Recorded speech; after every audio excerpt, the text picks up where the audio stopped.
আসসালামু আলাইকুম রহমতুল্লাহি ওয়া বারাকাতুহু। সম্মানিত দর্শক, আমাদের দেশের বহুল আলোচিত -2 ফর্মুলা, তারপর 111 111, আবার সেই 111 আদলে আরেকটি 111 হবে 211, এরকম কথাবার্তা আমরা সেই 2006 সন থেকেই ক্রমাগত বলে আসছি। -2 ফর্মুলার যে মূল ভিত্তি সেটা হলো বাংলাদেশের প্রধান দুটো রাজনৈতিক দল। এ দুটো রাজনৈতিক দলের বলয় থেকে দেশ এবং জাতিকে বের করতে হবে।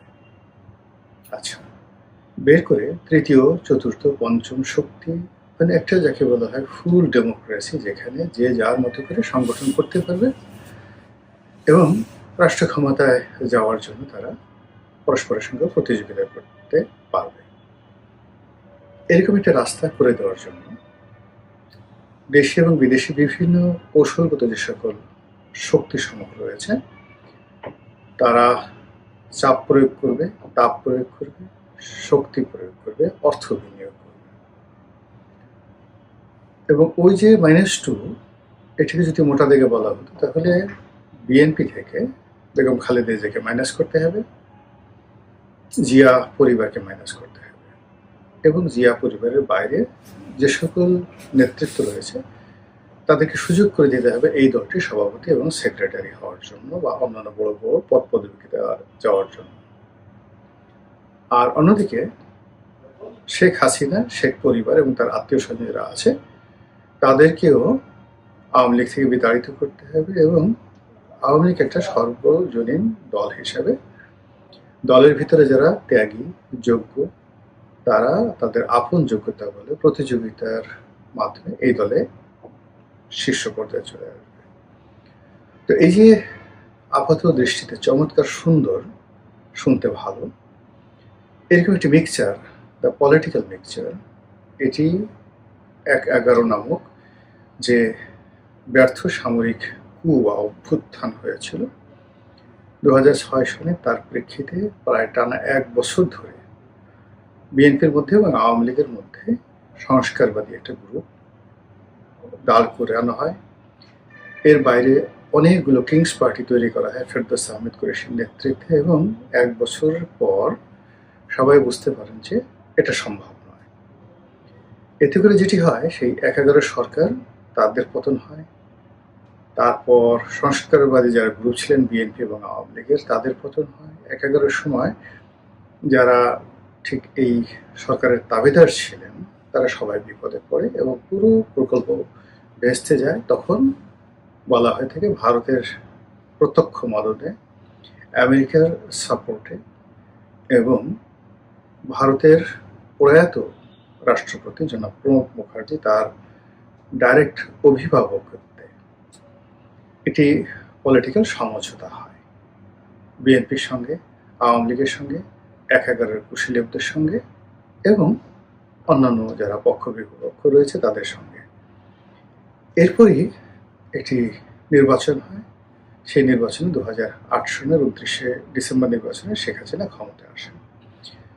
তো এইভাবে 1 বছর 1.5 বছর মোটামুটি একটা চমৎকার পরিবেশে চলছিল। বিএনপি আপত্তি করেনি, মৃদুভাবে বলার চেষ্টা করছিল যে এখানে সূক্ষ্ম কারচুপি হয়েছে বা ইত্যাদি ইত্যাদি নানা রকম কথাবার্তা। কিন্তু পরবর্তীতে আবার পরিস্থিতি উল্টে যায়। আওয়ামী লীগ বিশেষ করে যুদ্ধাপরাধের বিচার, তারপর জামাতের বিরুদ্ধে তাদের যে শক্ত অবস্থান সেইগুলো, এরপর নিজ দলের মধ্যে যে সংস্কারবাদী গ্রুপ তাদেরকে পিছনে ঠেলে দেওয়া, এই কর্মগুলো করে তার যে বলয়টা, সেই বলয়টিতে সে যথেষ্ট দুর্বল হয়ে পড়ে।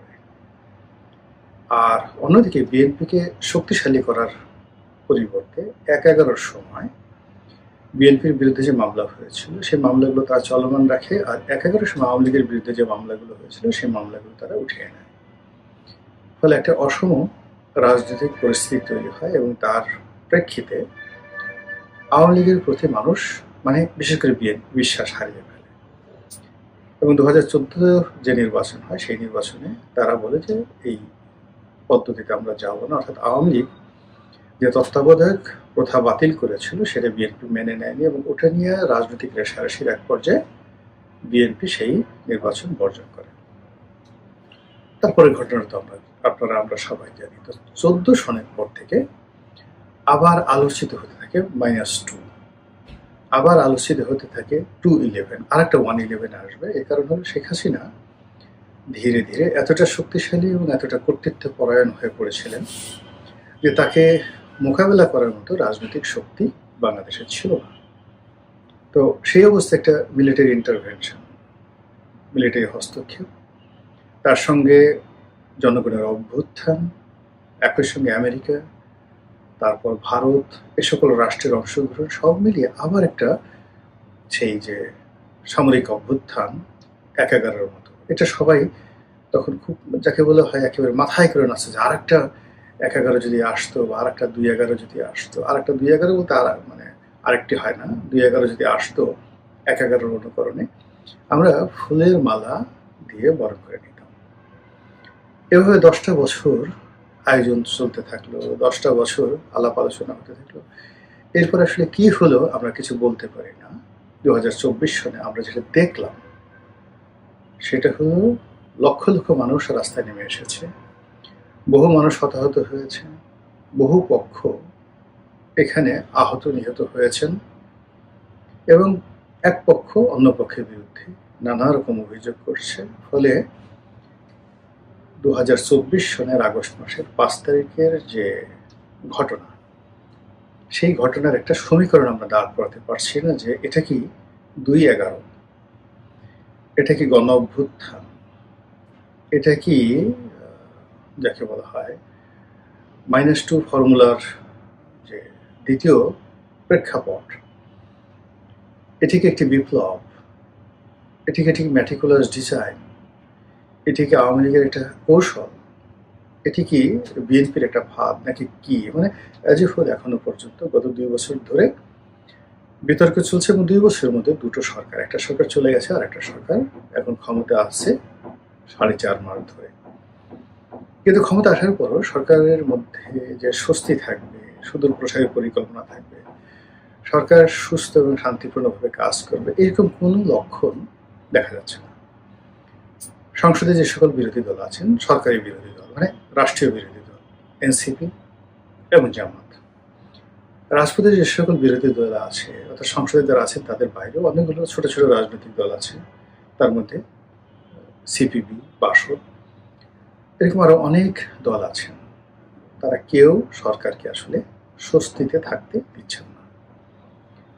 এরবারে নিষিদ্ধ যে সংগঠনটি, সেই নিষিদ্ধ সংগঠনটি দেশের ভিতরে নানা রকম কর্মকাণ্ড চালাচ্ছে, দেশের বাইরে নানা রকম কর্মকাণ্ড চালাচ্ছে, আর সেই নিষিদ্ধ সংগঠনটির সঙ্গে বিশ্বের পরাশক্তি নামক যে দেশ, এক বা একাধিক দেশ, অনেকটা আম দুধের মতো, আম কাঁঠালের মতো একেবারে মিশে গেছে। তারা বাংলাদেশে আরো একটি অস্বস্তিকর পরিবেশ, অস্থিতিশীল পরিবেশ তৈরি করার জন্য প্রাণান্ত চেষ্টা চালিয়ে যাচ্ছে। নানা রকম কথাবার্তা, আজ ঢুকে পড়বো, কাল ঢুকে পড়বো, ফাঁসির মঞ্চ রেডি করো, জেলখানা রেডি করো, এয়ারপোর্ট থেকে আসবো, দেখি কি হয়, আমি প্রধানমন্ত্রী, আমি পদত্যাগ করেছিলাম, আমি করিনি, ইত্যাদি ইত্যাদি নানা কথা। নানা কথা মানে যখন যে কথাটা বললে নিষিদ্ধ সংগঠনটির জন্য সুবিধা হয়, যখন যে কথাটি বললে সমাজে বিতর্ক তৈরি হয় এবং বিসংবাদ তৈরি হয় এবং একই সঙ্গে কনফিউশন, সন্দেহ এবং অবিশ্বাস তৈরি হয়, এই ধরনের কথা, কাজ, কর্ম, কৌশল এমনভাবে মার্কেটিং করা হচ্ছে, ব্র্যান্ডিং করা হচ্ছে দেশে এবং বিদেশে, যার ফলে সরকারের মানে এখন তারেক রহমান সাহেব না হয় যদি এখানে যদি জন এফ কেনেডি সরকার থাকতেন, তিনিও সুস্থ থাকতে পারতেন না, স্বস্তিতে থাকতে পারতেন না। ফলে কি হলো, সরকারের কোনো কাজকর্মে গতি আসছে না। এই অবস্থায় আবার অনেকে সেই আশঙ্কা করছে যে তাহলে কি -2 ফর্মুলা একেবারে কনফার্ম হয়ে গেল? -1 তো কনফার্ম হয়ে গেছে একটি দল নিষিদ্ধ হওয়ার মাধ্যমে এবং সেই দলের নেতাকর্মীদের একটা বিরাট অংশ জেলে গেছে, আর একটি অংশ দেশের বাইরে পালিয়ে আছে, যাদের বিরুদ্ধে মামলা, মোকদ্দমা, হামলা থেকে শুরু করে আরো বহু মানে তাদের মাথার উপর বোঝা হয়ে আছে, যারা বিদেশে পালিয়ে গেছে। তাদের সঞ্চিত অর্থ বাজেয়াপ্ত হয়েছে, তাদের সঞ্চিত অর্থ অনেকে মেরে দিয়েছে, তাদের অনেকে বয়স্ক হওয়ার কারণে বুড়ো হয়ে গেছেন, তাদের সেই তেজ এখন আর নেই। আগামী 1-2 বছর পরে তারা আরও বার্ধক্যজনিত যে রোগগুলো রয়েছে সেই রোগ এবং শোক দ্বারা আক্রান্ত হবেন। তো কাজেই এটা মাইনাস যে 1, এটা তো একেবারে 100% কনফার্ম হয়ে গেছে। এখন সেই বিভিন্ন শক্তি যদি একত্র হয়ে রেজিম চেঞ্জ করার জন্য আন্দোলন করে এবং সরকার যদি কোনো কারণে সেটা পরিস্থিতি মোকাবেলা করতে ব্যর্থ হয়, তাহলে আওয়ামী লীগের মতো বিএনপির অবস্থাও ওইরকম মাইনাস হয়ে যাবে। অর্থাৎ এখন বিএনপির পতন মানে যে কোনোভাবে পতন মানে বিএনপির অস্তিত্ব শেষ হয়ে যাবে এবং আওয়ামী লীগ বিএনপি এই দুটো দল আবার ফিরে আসবে, এটি কল্পনায় এবং কাব্যে কিংবা সাহিত্যে স্থান পাবে। বাস্তবতা এটা খুবই দুরূহ একটা বিষয়। তাহলে যখন দুটো প্রবল শক্তি রাজনীতির প্রতি প্রতিদ্বন্দ্বী, একটির 100% দাফন কাফন হয়ে গেছে, আরেকটির দাফন কাফন করার জন্য সকল পক্ষ, মানে এখানে যার দাফন কাফন হয়ে গেছে সে কবর থেকে বলছে যে আমি তো মরছি, ওকে নিয়ে আসো, একসাথে আমরা কবরের মধ্যে গলাগলি করে থাকবো, এরকম একটা ঘটনা ঘটছে। আর অন্যান্য যারা আছে তারা মনে করছে যে না, সতীনের যে ছেলে তাকে দেখতে আমার একদম ভালো লাগছে না, কাজেই যে কোনো মূল্যে এই অবস্থা থেকে আমাকে মুক্তি পেতে হবে। এই জন্য সকল পক্ষ চক্রান্ত করছে এবং এই চক্রান্ত মোকাবেলা করে বিএনপি যদি টিকতে পারে গাজী, আর যদি টিকতে না পারে তাহলে তারা আওয়ামী লীগের মতোই মাইনাস হয়ে যাবে। তো সেক্ষেত্রে কি হলো, দুটো মাইনাস হয়ে গেল। এরপর এটা মাইনাস হওয়ার পর একটা শক্তি তো আসতে হবে। সেই শক্তিটা কি, কারা? অতীতে যেভাবে একটি শক্তিকে আনার জন্য প্ল্যান ছিল, যেমন আমাদের দেশে যে নির্বাচনের আগে মেরুকরণ হয়, সেই মেরুকরণ ধরেন 91 নির্বাচনটাতে কোনো মেরুকরণ করা যায়নি, কিন্তু 96 থেকে প্রতিটি নির্বাচনে কিন্তু বিদেশি পক্ষের একটা ইনভলভমেন্ট ছিল। তো সেই ইনভলভমেন্টের কারণে বিদেশি শক্তিগুলো তারা মোটামুটি সিদ্ধান্ত নিত যে এই দলটি বা এই গ্রুপটি ক্ষমতায় আসবে। এমনকি 11 সময় 2011 সময়ও এরকম ঘটনাগুলো ঘটেছে। তো সেই ক্ষেত্রে যদি -2 যে কথা বললাম সেটা কনফার্ম যেটা হয়ে যায়, তাহলে +1 একজনকে তো একটা দলকে তো আনতে হবে। সেই দলটা কে? জামাত, এনসিপি, বামাত নাকি কারা? নাকি একেবারে সম্পূর্ণ হামিদ কারজাইয়ের মতো, আফগানিস্তানের হামিদ কারজাইয়ের মতো এরকম কেউ যে আমেরিকাতে থাকেন বা আমেরিকাতে ছিলেন, তাকে কেন্দ্র করে একটি সরকার গঠন করা হবে। তার পেছনে শক্তিশালী যে পক্ষগুলো, দেশি বিদেশি পক্ষগুলো সশস্ত্র অবস্থায় থাকবে। মূল রাজনৈতিক যে দলগুলো তাদেরকে দৌড়ের উপরে রাখা হবে এবং শিশির মতো, মিশরের শিশির মতো এরকম একটা সরকার ব্যবস্থা চালু হবে। অথবা সেই অস্ত্রের মুখে যেভাবে পাকিস্তানের বিরোধী দলগুলোর মধ্যে যারা বাঘ এবং মোষ ছিল তাদেরকে একত্রে মানে এক ঘাটে জল খাতে বাধ্য করা হয়েছে, পাকিস্তান পিপলস পার্টি, বেনজির ভুট্টো এবং নওয়াজ শরীফের মুসলিম লীগ একত্র করা হয়েছে এবং মাওলানা ফজলুর রহমানের যে দল, তো এই একত্র করা হয়েছে 3টি পরস্পর বিরোধী দল। আর জেনারেল আসিম মনির, ওসিম মনির সেটা পর্দার আড়াল থেকে চালাচ্ছে। এরকম ঘটনা যে বাংলাদেশে ঘটবে না সেটা কিন্তু বলা যাচ্ছে না। আর এরকম ঘটনা যদি ঘটে যায় তাহলে 4th স্টেজে যেটা হয় সেটা হলো তৃতীয় 1-11। এখন দ্বিতীয় 1-11 নিয়ে তেমন কিছু বললাম না, এটা আপনারা বুঝতে পারেন। কেন বললাম না বলা ঠিকও হবে না, কিন্তু আপনারা বুঝতে পারেন যে 1-11 যেভাবে ঘটে গেছে 2-11 ঠিক সেই একইভাবে ঘটে গেছে। তো এর কারণ হলো 2024 সনের নভেম্বর মাসের 1 তারিখ তো চলে গেছে, এতে তো কোনো সন্দেহ নেই। এবং সেই নভেম্বর মাসের 1 তারিখই তো অনেক কিছু ঘটে গেছে। অথবা 2023 সনের নভেম্বর মাসের 1 তারিখে তো অনেক কিছু ঘটে গেছে, বা 2025 সনের নভেম্বর মাসে অনেক কিছু ঘটে গেছে। তো 1-11 মানে আমরা 1-11 বলতে যেটা বোঝাই সেটা হলো 2-11 মানে সেকেন্ড ভার্সন। তো সেক্ষেত্রে যদি আবার নতুন কোনো হয় তাহলে সেটির উপাধি কি হবে? 3-11।